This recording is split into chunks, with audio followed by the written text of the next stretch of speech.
There's Chase Elliott and his number 25 Napa Chevrolet.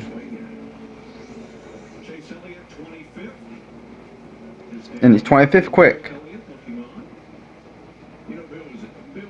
Awesome Bill from Dawsonville.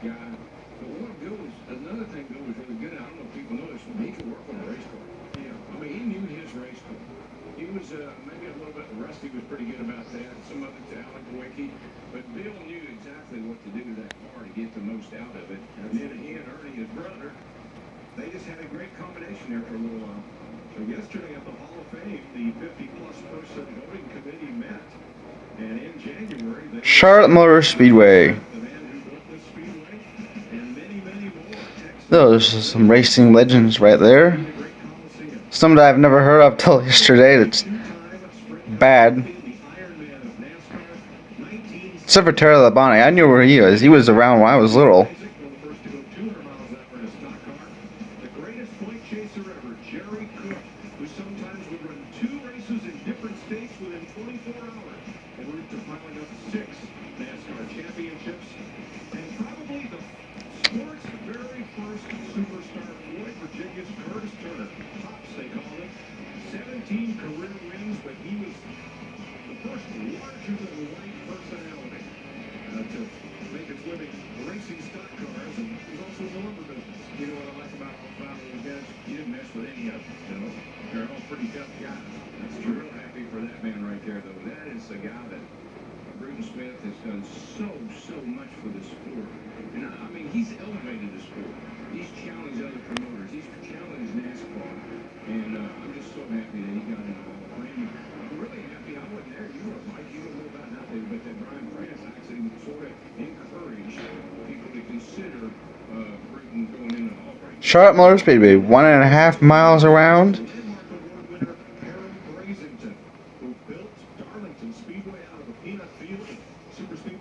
Wow, look at the start finish line. I like how it's designed. It's pretty cool.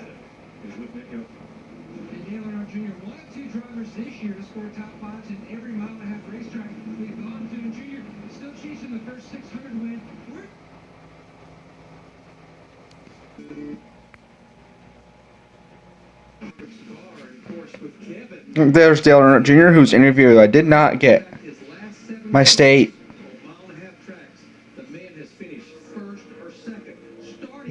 put the EAS system on the test it this month, and I didn't get that footage. I am very sorry, race fans.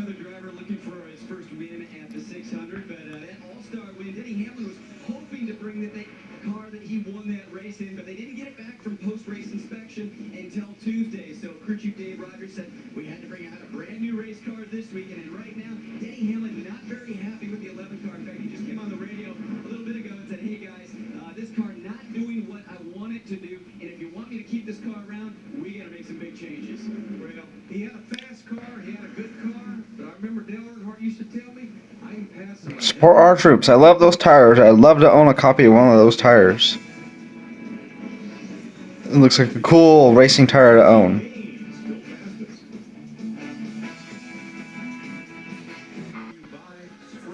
connected to the Sprint Cup Series. During the Cut Your Bill in Half event, bring your Verizon AT&T wireless phone and bill, and they'll cut your rate plan in half at a Sprint retail store at sprint.com/half-price. Casey Kane, 3 Coca-Cola, 600 wins. With two different teams. In the NASCAR Capital Truck Series, he's now in races in all 3 series here at Charlotte Motor Speedway. He's a funny guy. I saw him at the golf tournament Monday, and I sat by him and we were talking. I said, "Man, you drove that truck. I mean, you were driving. You were aggressive." And he smiled at me. He said, "You really think I was?" I said, "Yeah, I think you were jumping sideways at the start line." I said, "You were using that number. You were using that 18 kid up." And he did. He drove a heck of a race. He was driving Dale Jr.'s truck. Here it is. Versus 18-year-old Eric Jones. I mean, he was getting down on it. Look, get down on that side. And grabbed it. That's coming to the line right there. He was jumping sideways and still beat the Ford truck to the line. And there was a lot of talk about that truck failing post-race inspection. And the A-arm, where the spring sits, has what we call a helix. And the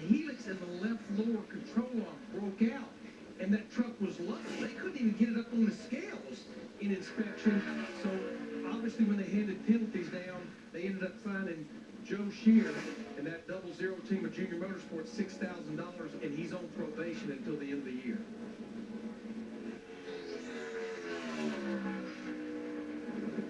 Trevor Green carrying the Advocare colors there. For Roush Fenway Racing, 27th right now. Big field for this race, 48 cars. Might be the biggest field of the year, next to Daytona. 48 in Las Vegas, 48 here. One more for the Daytona 500. 48 cars, but as you know, rules say only 40 freaking make it, so some of those will have to make it in on time. So let me tell my story. Saturday night, our buddy Bryson Burns was helping Michael Waltrip show off that $1 million. And, you know, he was doing the alligator snap with his briefcase, and he closed it on Carl's hand. And when Carl didn't run that well in that all-star race, he turned to his mom, Karen, and he said, gee, I hope I didn't hurt him because he's not running very well. Well, you know, Karen texted Carl, and the next morning, Carl sent Bryson a video message saying, Bryson, I'm okay. Don't worry. You didn't hurt my hand. Here, take a look. Everything's fine. He says, we just didn't run that well. But what a great outreach by Carl Edwards to that young man who was so concerned that he might have done some damage trying to keep him away from that $1 million. But it also says a lot about Bryson. I mean, he's such a caring kid. And that he would even think about that or consider that, I mean, it just says a lot about him and his parents.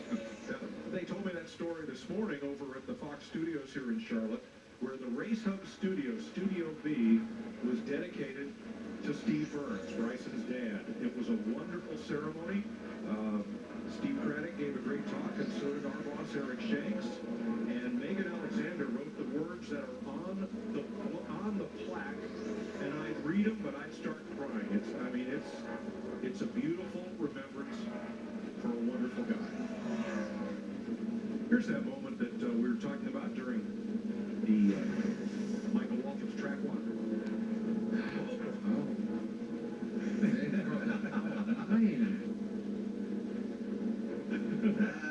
Probably started for just a bit. And Bryson's saying, He's okay. Yeah.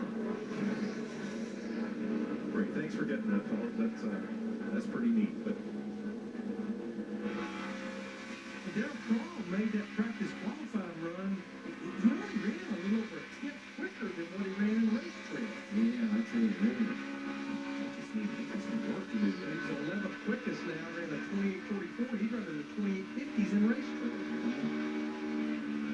Maybe they didn't go full blown. Maybe they didn't put tires on them or something. Junior is now 12 quick. There he is. Dale Earnhardt Jr. And this camera was after all the time. Back in that throttle. What's the RPM? And we're talking about limiting the mileage on the engine he gets out of it. He was at start line 8,700. We're probably going to see about 9,200. So you just got to think about it. It's going to do that for today, qualifying, tomorrow, or Saturday practice. 600 miles on Sunday night. Heard Dale Jr. say he was bottoming out. That's his second run. I'm assuming Greg Ives left the same set of tires there because he was about a tenth and a half slower than his first run. Well, we were fast. You know, we never got down to the track record last week when these guys were doing that unlimited pit road speed. But they were in the 27s. I think there was a couple of 27.6s in there. The record's a 27.167, 198 miles an hour. I'm not too sure tonight we get them taped up and tires on them. We're going to be knocking on the door of that record, I believe. Tony Stewart finishing up a run carrying Marine Master Sergeant Aaron Torian on the windshield strip of his Chevrolet. Jimmy Johnson. Cool paint scheme. National Guard First Lieutenant Robert Henderson memorialized on Johnson's car. If you want to learn more about these fallen servicemen and women that are represented on every one of the 48 Sprint Cup entries for this race, you go to foxsports.com and read their bios and learn more about them. And in some cases, they're very close connections to some of these race teams. Yeah, actually, First Lieutenant Henderson was a sales manager at Lowe's in Bowling Green, Kentucky.